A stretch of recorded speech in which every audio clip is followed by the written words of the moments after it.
雑談です。獅子王です。はらせんということで始まりましたはらせんラジオ、陣内智則の面白い方体専門家でございます。この番組は日々私が見ちゃったもの、聞いちゃったもの、食べちゃったもの、飲んじゃったもの、そして言っちゃいけないことなんかを話しております。ぜひチャンネル登録と高評価よろしくお願いしますということで、昨日は何をしてたかと言いますと、一日中本当に一日中作業をしておりまして、次新ネタがねなかなかアップするまでというかね、収録まで時間がないんで、一生懸命とはいえね、ロケでしっかりやってるんで、僕のやることは本当に抜き出す作業とちょこっと手を加える程度なんでとか思いつつ、いやでも実際こうでロケしたデータを見るとなかなかもう大変でね、宿泊しながらもう本当にそれだけしておりました。でそうですね、特に何もしていない、かな、そんなことばっかしておりましたんで、年末に放送になりますんでお楽しみにしてくださいといったところですかね。はい。で、見ました。行きますか。見ましたですわ。今日はドラマを2本と1本、時間が余れば行きたいかなと思いますが、まず恋ですね。恋ですの7話目。物語をもう随分進んできましてね、いい感じでというか、ゆきこさんと、森尾くんと付き合い出してはいるんですが、そんな中、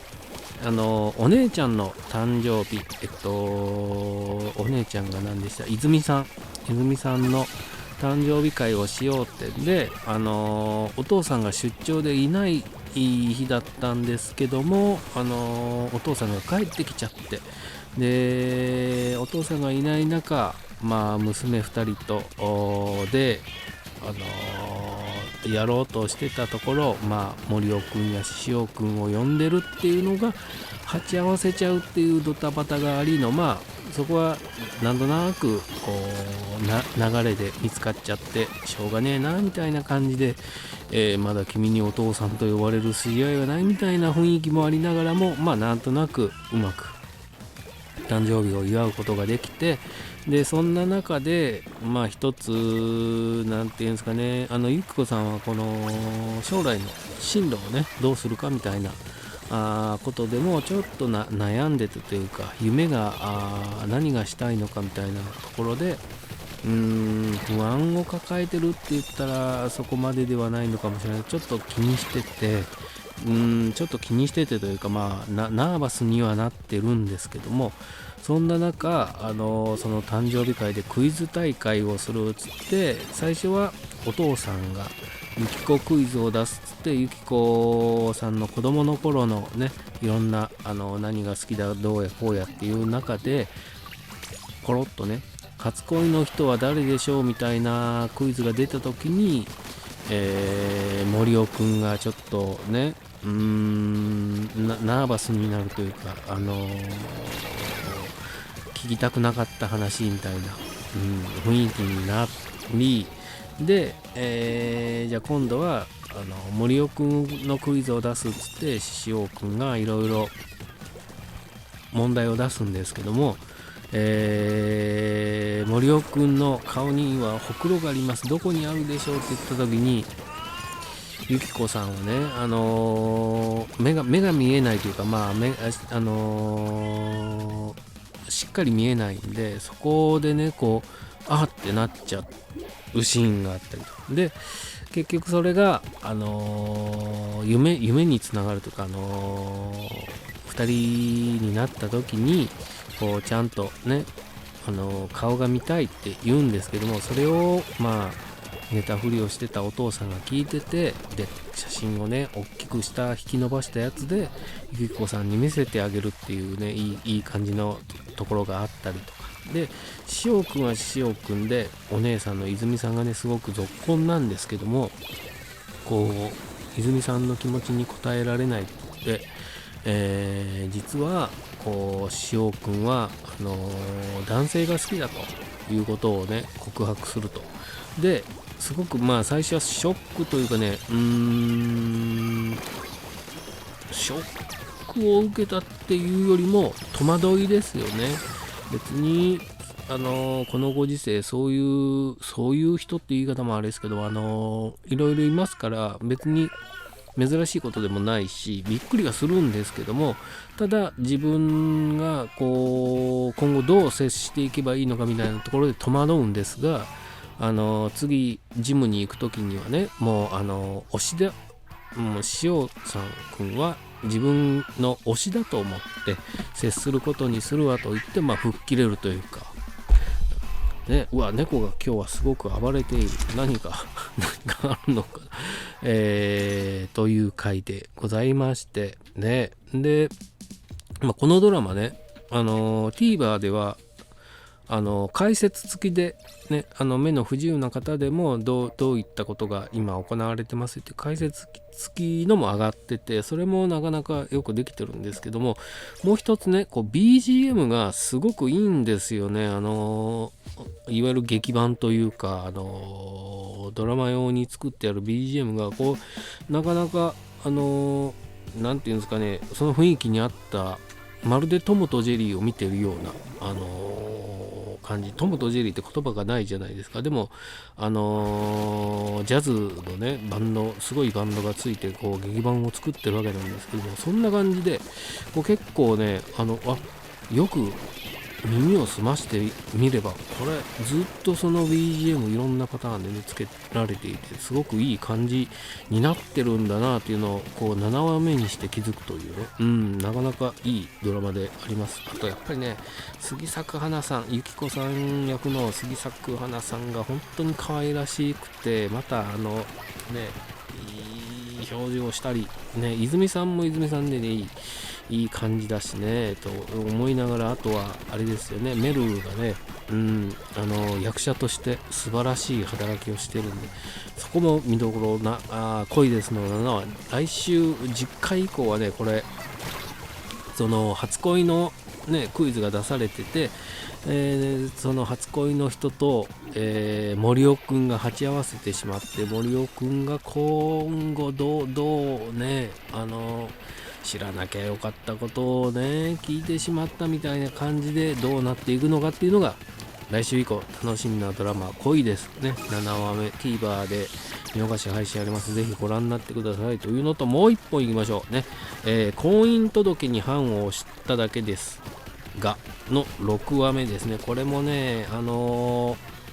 面白いというか清野菜名さんがね本当に素晴らしい。これを見てて僕は思ったのは、恋ですは別にあれなんですけど、結婚姻届に判をしただけですかって言うたら設定が結構飛んでて日常的ではないというか、あんまりありふれた普段のね生活でありふれた話ではないのに、さもこの隣で起こってるかのような感じにさせるってことは、やっぱり役者のねよくこんなありえない内容を演じられるなっていうところに凄みを感じますよ。ね、そんな状況ってないわけじゃないですか。普通考えて普通に生活してたらそういう状況ってなかなかないのに、さもね隣で起こっているかのように演じられているっていうのは、やっぱり役者の力ってすげえなって改めて見ててね思いましたけども、これもなかなかねこの2人ね恋したことねえのかって感じで結婚生活をしてるんですけど、だんだんそこでね言うたらウブな2人だという感じですよ。恋もしたことないのかね、人を好きなことがないのかみたいな感じで結婚生活をしていくんですが、やっぱりそこでねだんだんと芽生えてくる。特にねアキラさんの方はもう結婚したいというか結婚したし別れたくないと思っちゃって、で借金を返すとこれ別れなくちゃいけないのなんて確認をするんですが、それは約束ですからときっぱりとね言われてしまうんですが、それでもねこの周さんの方でだんだんとけしかけられてというか、動物病院の人にねけしかけられて、ハグで友達としてのハグだとか、友達としてキスしよう、してないんですけどしたのかなあれ、しようとしたね、してないかして、しようとしたとか、こう葉っぱをかけられてね、こうだんだんなんかそれに対する嫉妬心というかで、アキラのことをこう好きになってくるところがこう表現というかドラマの中で語られているんですけどもね、どうなっていくのかね。あと子供空港でねご両親が来て、空港に見送りに行って、周さんが見送りに行って、子供がねオフ米であったーとかいう声が聞こえるんですけども、で何のことだろうなって家に帰っていったらガチャガチャですわ。アキラが集めてたガチャガチャのシリーズを動物がこう寝てるやつなんですけどね、それのオランウータンが出るまでシリーズ調べたらオランウータンがないなってことに気づいて、それが出るまでガチャガチャを回してたみたいなね。こう今までだったらねそういうのは置くなって言ってたんですけども、ちょっとこうよりお互いが寄り添い合い出してきたようなところが語られていて、来週以降ねこれねどうなっていくのか、最終的にこの2人が500万はもうね手元にありますから、残りの471万円ですかありますから、借金の返済はできるんですけども、それをして離婚するのかどうかっていうのがね、来週以降どうなっていくのか楽しみなドラマと、あとねやっぱり本当にこの非現実を現実的に見せるこの役者の力っていうのは、これを見て本当に驚かされましたね。なんか普通にこんなことあるわけねえよとか思いながらもう見ていられるっていうのはやっぱり演じる力っていうのはすごいなと思って見ておりますんで、恋ですと、それから婚姻届に判を押しただけですがね、見逃し配信ありますんでご覧になってください。あとねあれですよ、 TVer ではね安友の大阪でやってる番組のゲストが千原兄弟さんだったので懐かしいすんげえベスト10の映像とかで流れたんで、それもお笑い好きな方はご覧になっていただければ、陣内くんがね出てるメガネ部のネタがちらっと流れて懐かしいなあれねやってましたんで、安友の何でしたっけあれねありますんでご覧になってください。安友の至って真剣ですかね、TVer ありますんでご覧になってください。